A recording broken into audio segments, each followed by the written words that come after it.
What's going on, everybody, and welcome back to Comic Breakdown. If you guys are new to the channel, do me a favor and hit that sub button, hit that notification bell, make sure you're not missing any of the awesome content that we have coming out. Now, we are going to be diving into Robin and Batman issue 1 of 3. And I'm actually really excited about this brand new comic, because we are seeing Dick Grayson, aka Robin, aka Nightwing, in his early days, with his parents just recently dying, with Batman just recently adopting him, beginning to train him. We are seeing the early days of Richard Grayson. So without wasting any time, let's dive into this breakdown. Alright gang, so as we dive into issue number 1, we are picking up with our Robin writing in his diary, or his journal if you will, with his parents being dead, with him having a new adoptive father. His world really has been turned upside down, but Batman brought him on so he could train, so he could take on the people that hurt his family.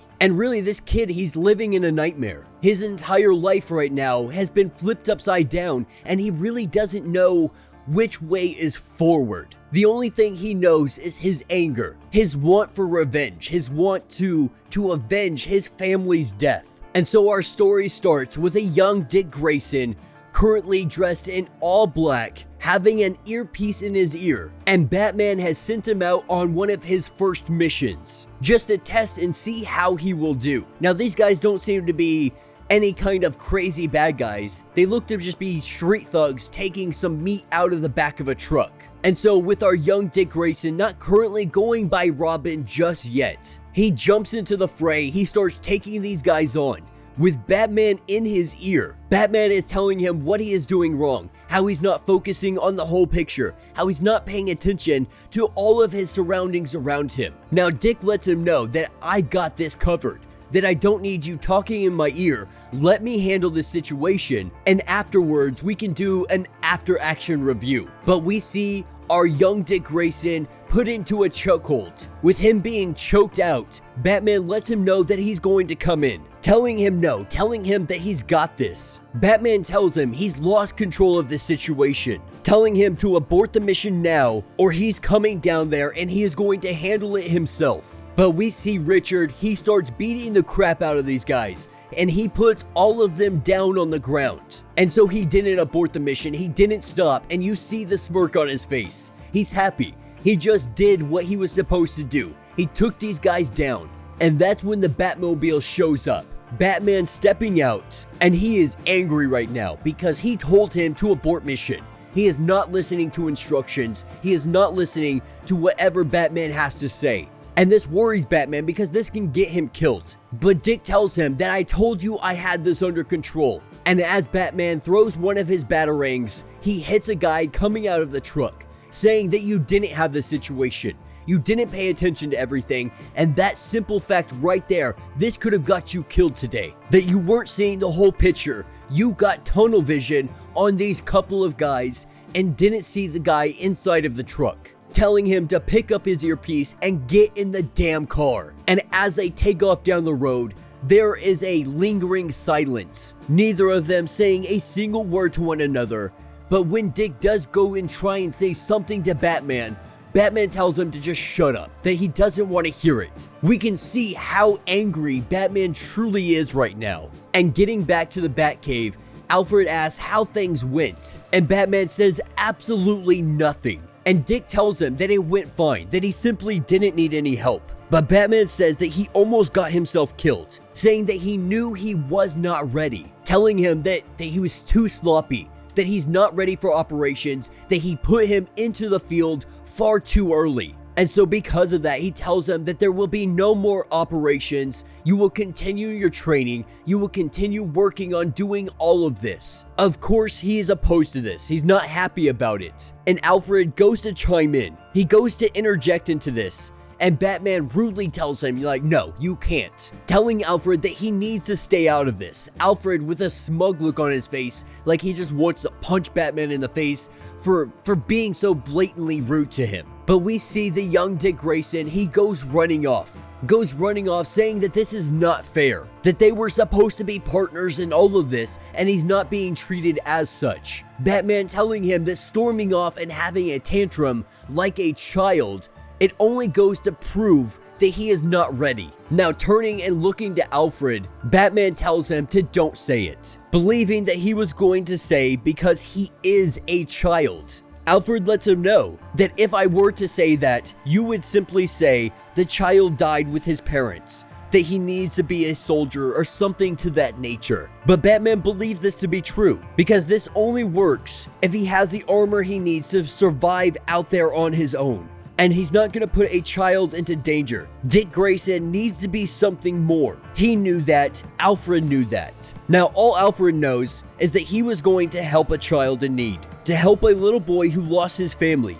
But Batman is the one decided all the rest, without asking the opinion of Alfred or anything else. And so here we are, as usual. But he tells him, since we are in this position, would it not be just a little bit nice to give that kid a tiny bit of compassion, just a tiny bit of leniency? But Batman believes that if that were to happen, if he was given leniency, that could easily get him killed out there today. The truck driver could have killed him without any issue. And then he would have been bringing home a dead child. And Alfred tells him that he doesn't have to be just like him. He doesn't have to be just like Batman. Perhaps the answer is letting him find out who he is. Now, Batman, being done with his conversation, tells him that he will have his dinner down here. And so we pick up later the next day, and we have Robin going to school, doing the regular thing. And this is one of the worst things for him, because every day he goes back to reality. Every morning he goes back to school, and he is reliving the nightmare in his head of remembering his parents dying. Because this boredom, sitting in school every day, he has nothing but time to think. And upon that thinking, it brings back all of the memories that he does not want to remember. And so he waits for night. He waits for the nights that he can train, that he can practice and get ready to get that revenge for his parents. But the thing is, Batman doesn't trust him anymore, or at least that's how he is feeling. And so they go through the same old cycle, the same old tests, the same old everything that they have been doing night after night after night. And so he begins to think, maybe I shouldn't have gone with Batman. Maybe I shouldn't have done any of this to begin with. But at the same time, what was his alternative? Because at the end of the day, at least he is not alone. He has somebody here that understands his pain, and that is Bruce Wayne. And when he's alone for too long, that's when the ghosts come. That's when the horrible reality, it all hits him. And so his way of dealing with this is continuously training, preparing his body, doing everything he needs to fight the villains of Gotham. But with this idea of really being just super depressing in his mind, he wants to think of something else. So he starts thinking of possible names that he could have for himself.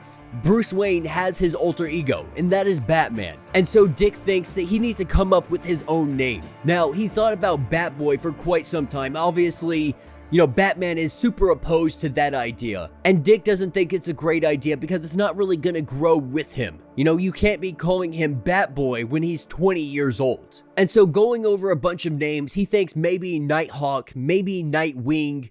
And this is more or less the first instance where he thinks about the idea of Nightwing. Now, that obviously won't come for many, many years, but this is that moment where the name was first created. And as he sits here, he draws on a piece of paper, trying to draw out his costume, what it might look like, what it might be. And as school begins to end, he heads outside only to find Alfred. Now, he was expecting Batman so they could go out and do missions and train and so on and so forth. And so obviously he's very disappointed, and as he sits in the car with Alfred notices this, saying that he seems disappointed, that he really shouldn't be taking it personal. And he tells Alfred that he's starting to think that this is all some sort of test. He thinks that he's grounding him to see what he'll do. Now, Alfred doesn't think so, and that is because Batman had him dispose of the costume that Dick Grayson has been using this entire time. Now, obviously extremely irate about this,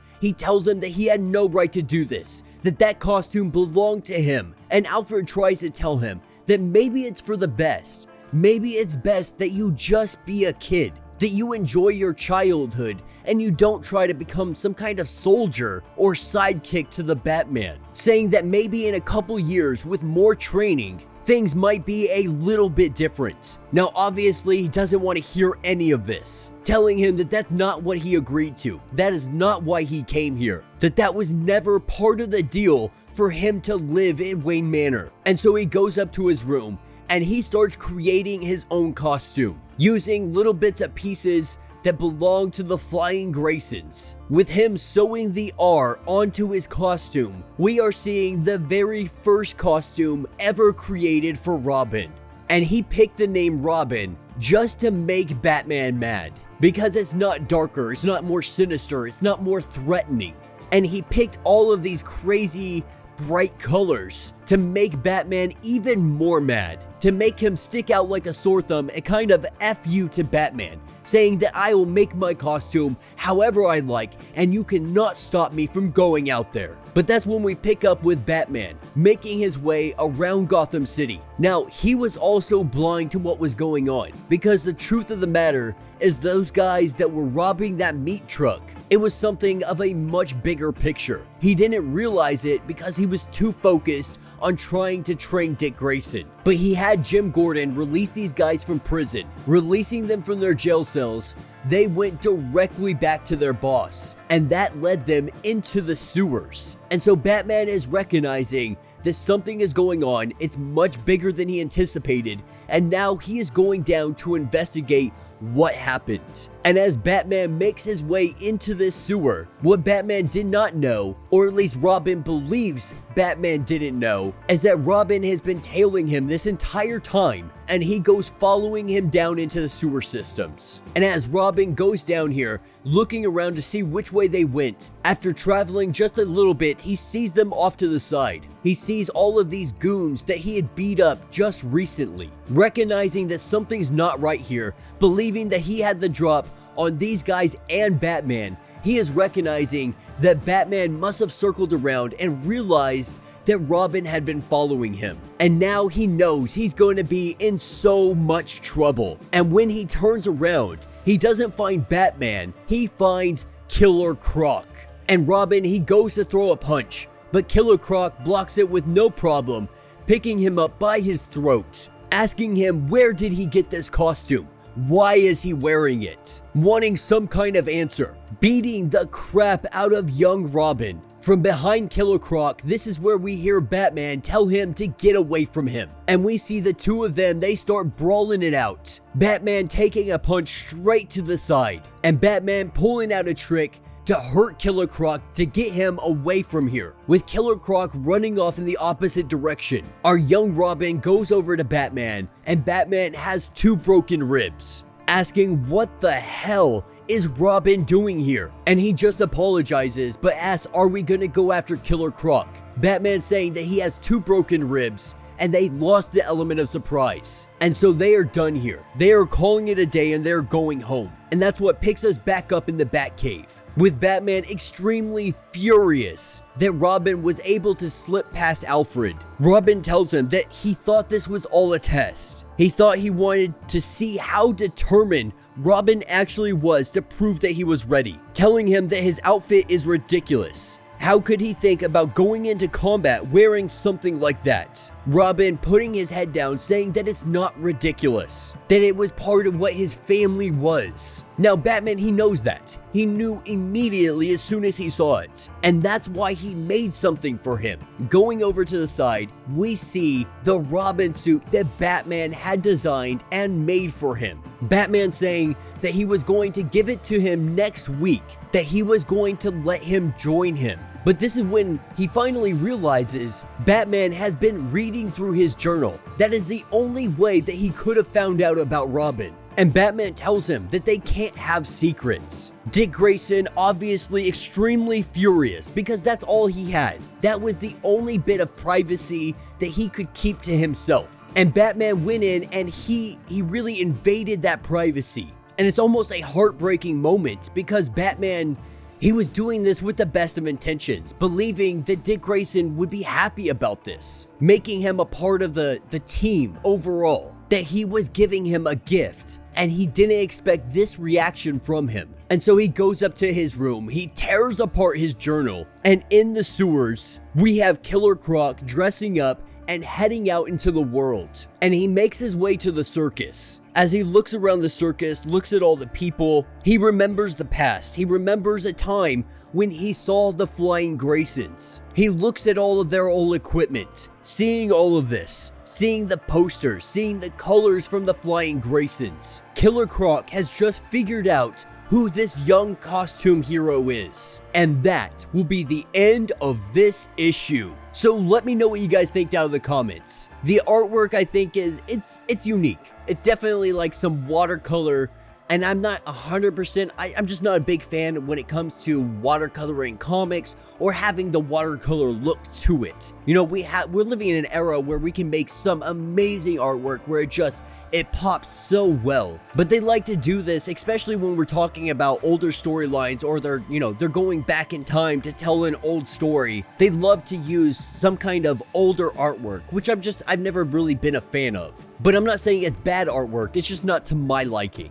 Now, when it comes to the story, I think it's a lot of fun, because really we're getting the early days of Dick Grayson, when he first is becoming Robin, when he's first training underneath Batman, all the trials and errors that these two are going with. You know, this is his first sidekick. This is his first Robin. And so there's so much that he is having to learn, as well as Robin. These two together, they're gonna grow and be some of the best crime fighters that the world has ever seen. With Batman saying many times that Dick Grayson more than likely will surpass him by leaps and bounds. But these are the trials and tribulations. This is what it takes. This is the beginning where they both learn, where the bonds are forged, where Batman and Robin truly began. So let me know what you guys think down in the comments. If you have not yet, do me a favor, hit that sub button, hit that notification bell, make sure you're not missing any of the awesome content we have coming out, and until the next breakdown.